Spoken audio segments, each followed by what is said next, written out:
Yeah. Incredible run by Dreykus. Incredible. You know who else has had an incredible run? All right. How about the number one contender for the Flyweight Championship? 17-7, 32 years old, 7-3 under the UFC banner. The Raw Dog himself, Brandon Royval. How you guys doing? What's What's up, up, Brandon? How Brandon? you doing, man? Good, good. How you guys doing? Doing good, doing good. Let's just start right there. You were there, UFC 310. You saw the main event. What was your take? And why didn't you jump in the cage like Bilal? Like, why they should have had a Royval, face Yeah. off with Royval Pantoja. moment. Because unfortunately for me, security did know that I wasn't the champion, and they're like, "Whoa, slow your roll." So I did jump the bridge, but it's like, what am I gonna do? I'm not gonna push past security. I'm fucking tiny, Yeah. and know your limits. But also, it's like I actually really like Pantoja, so it's like, what am I gonna do? Jump the fence and then fucking be like, "Hey, brother, good job." Like, Like pause the scene, yeah, for no reason. yeah. That was all. I was just happy for him too. So it was just one of those. I was like when they let me go and crossed because I did go up and like go up to him. I just like, you're fucking amazing, man. Like you're Yeah. dope. He's a And very likable guy. I know. And I wish I was more.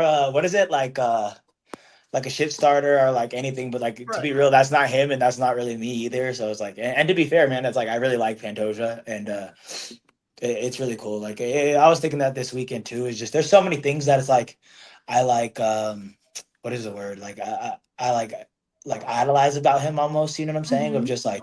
He like when you watch a fighter like that, and sorry to just be getting into my own tangent right off the bat, Love it. but Keep going. when you watch a fighter like that, it's like I see a guy that really just had no easy route ever. I feel like his fighting style alone isn't like super pretty. He doesn't have like he has a fighting style where he's gonna take damage. He's gonna walk into some shit. He's gonna he's not taking the easy route of things. You see some of these strikers, they're long distance, they run around, hit, boom, boom, boom, I'm out, boom, boom, boom, very pretty, very all this.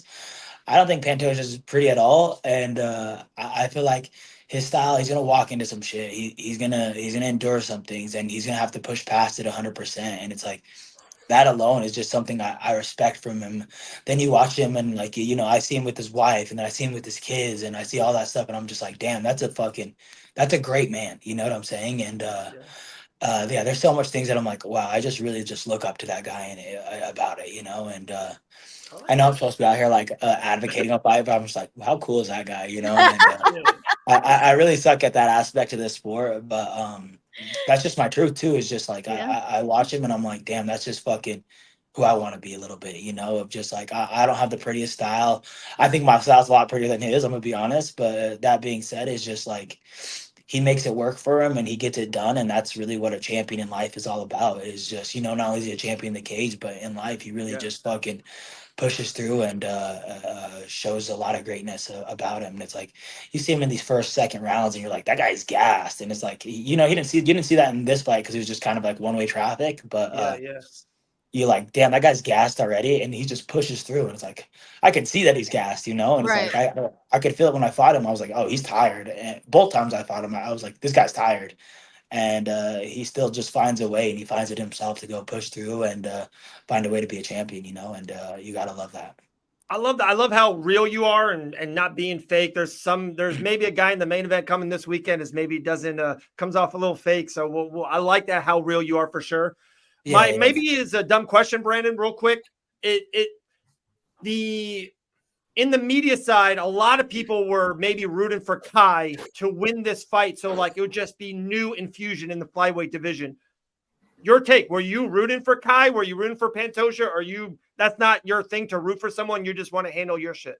Yeah, no, I kind of felt that too. It's just like I think if Kai Asakura wins, it's the best case scenario for me. If I'm being 100% honest, like it makes my life like I'm almost, in my opinion, if Kai Asakura wins, I'm guaranteed a title shot. Pantoja wins, I don't know what happens. I don't know what's next for me. So I'm kind of sitting there like I'm training for whatever. I really hope one of these 35ers drop down. Henry Cejudo or figurator, that would be really dope. Like that'd be ideal for me in the sense of like I want to fight someone new too, bro. I've been dusting the top five. I have everybody in the top five that I've already beat, and it's like I'm in a weird situation where it's like I haven't beat the champion, but I've beaten everybody else, and I'm still in the number one position, and I don't know what's next for me, if I'm being 100% honest. But yeah, if Kaisakura won, it would ultimately benefited me, like if Yeah. I'm being honest. But I mean, I didn't really want to see Pantoja lose either.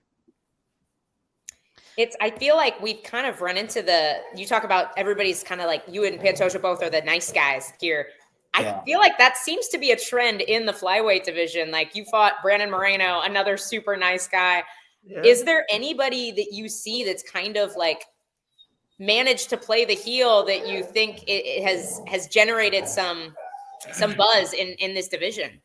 I think everybody that shit talked or like, that was running their mouth about me has never really made it past the top 10. So it's like, I've had a lot of people talk shit. Like I know Cody Durden said some shit. I know, Albazi's talked some shit, and what I'm saying? Like they just never really got to me, So it's like, how y'all gonna hate from outside the club? Y'all can't even get in, There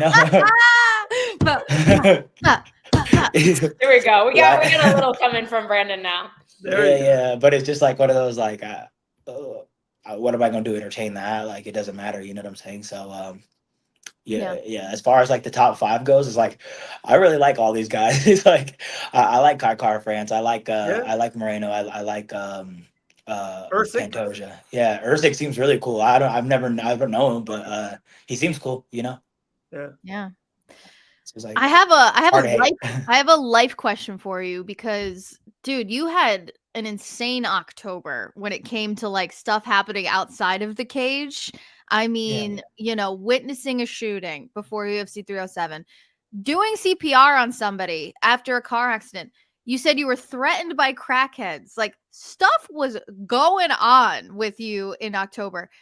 Has November and December, did they treat you any better than October did? Like, I almost got hit by that water bottle in that Russian, by a Russian in that Diaz thing, but like that was really cool. Like I was stoked on that. You said that you are a bit of a shit magnet. Can you? Oh yeah. Everywhere I go, it's like my whole life though. Like it's always been some shit like that. Like if something bad happens, I'm usually like right there. But something bad happened right there, I'm right here. So I've never been like. It's nothing new to me at this point. It's like it ain't even the first time I've done CPR on that street that I was on. So, wow. Yeah. So it's you just thought about moving.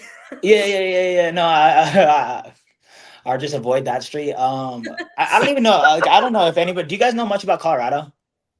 Honestly, no. I've been to Denver and I've skied there a few times. I'm a Florida guy. I know even if you watch if you guys watch South Park, there's like this famous street in Colorado called Colfax, and it's like I live kind of right off of it, and that's where like Casa Bonita's on. Casa Bonita's on that street. There's like a bunch of little things that are on the street, but it's known for like prostitution, drugs, all the above, and that's my favorite wing spot. There's also good food there. Yeah. I'm a late night person, so it's like I'll go get finished practice. Like it'll be 9:00 in Colorado, everything's closed. So I'm like, I need to go grab some food. I got to jump on Colfax, and you see some crazy shit.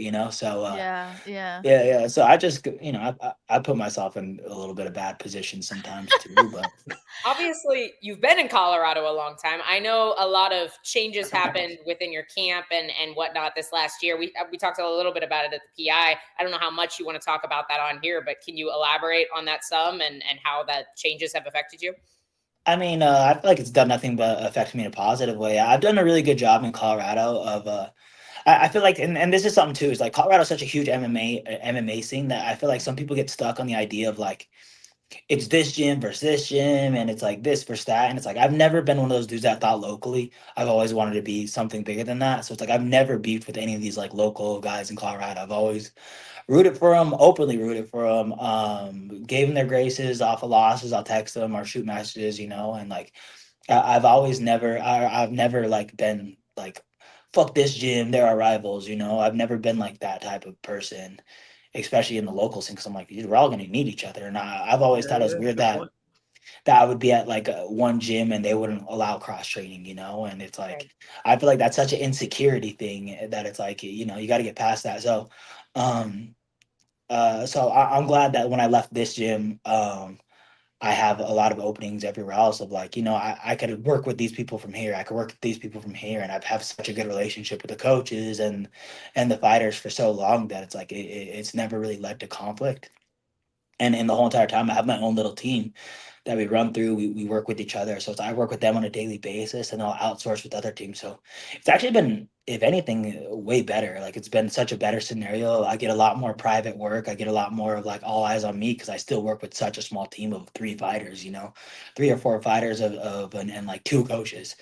Our team's 2 coaches and 3 fighters. So it's like we get all the private looks possible, like, and it's all like, all that. So it's like I feel like as of right now, we're like the little pretty girls at prom. Everybody wants to try to date us, you know what I'm saying? And it's cool because it's like, hey, I'm gonna play the field, I'm playing the field right now, and it's like our team's really cool. And like I said, I have such a good working relationship with all these coaches for years that it's like I'm welcome everywhere right now. So it's been pretty cool. I love the analogy. Definitely a great analogy, Brent. I'm an analogy guy, so the prom one, I'm going to steal that for a later episode for sure. I like that. Yeah, so you were there at UFC 310. So the UFC kind of has really said nothing to you about future 2025. It's kind of okay. I know that they don't know what's going. Like they don't know what they're gonna do either. Yeah. I feel like. I feel like I read something. I got tagged in something. It was like how Brandon Royval ruined the flyweight division, and it's like I keep beating the up and coming contenders, and Pantoja keeps beating me. So it's just like Max I keep. Holloway. You're Max Holloway. You're Max Holloway. Yeah, 100%. And it's like and like as much as I fucking over here fucking giving props to Pantoja. I still think I could beat him. Like in my head, it's like I know I could beat that guy. I know I could be the one to do it. I know I have the skill levels to do it. I feel like I've had stress in my last camp or last time I fought him, where it's just like it led to some dumb things and a little bit unorganization, and and I'm not blaming that on the loss. I feel like that was a very from his cornerman and his team. I thought they had such a great game plan, and I was like, and as champions do, he adjusted really well, and I felt like he fought me way different than he's fought any of these guys in the last years. Of just like he didn't go straight for me. He played a lot of countering, led a lot of like pulling back, and he wasn't looking to just go for the kill. He was looking to just try to get by on time, which is Or respected the danger, Yeah, exactly. And I feel like it's just respecting what I do really well too.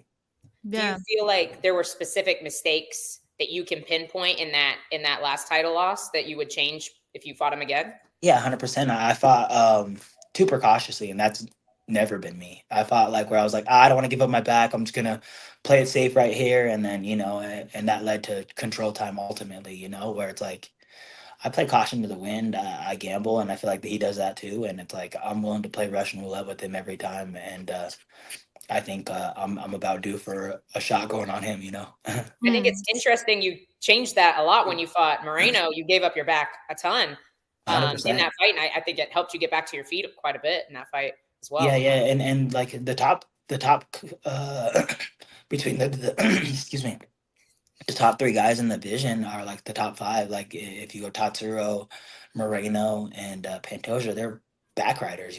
So it's like I thought what I did well in the Moreno fight and what I did well leading up to the Tatsuro fight of just defending. Like I worked with a lot of wrestlers, and it's like I'm giving up my back, fighting the hands, and I'm like, no one's taking me down. And then Tatsuro has a jiu-jitsu takedowns and it's like jump back, and I'm like, oh, okay. So it's like I feel like these fights are just adding back up to me getting to Pantoja of like, okay, this time I'm gonna fight him this time I'm gonna do that.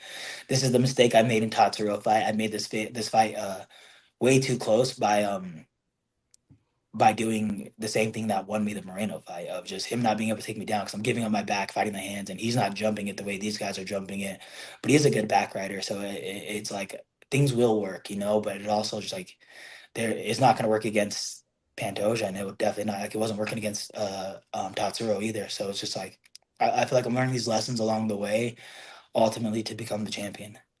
I love it. Brandon, man, we appreciate you immensely. The number 1 contender in the flyweight division. Hopefully, we'll talk to you in the spring, maybe early summer 2025, when they give you your title shot against Pantoja. We would love to have you back, my man. Appreciate you very much. I appreciate you guys for having me on. Thank you guys very much. Thank you. Appreciate you. Brandon Royval right there, the Roy Dog. All right. Elle, you can run.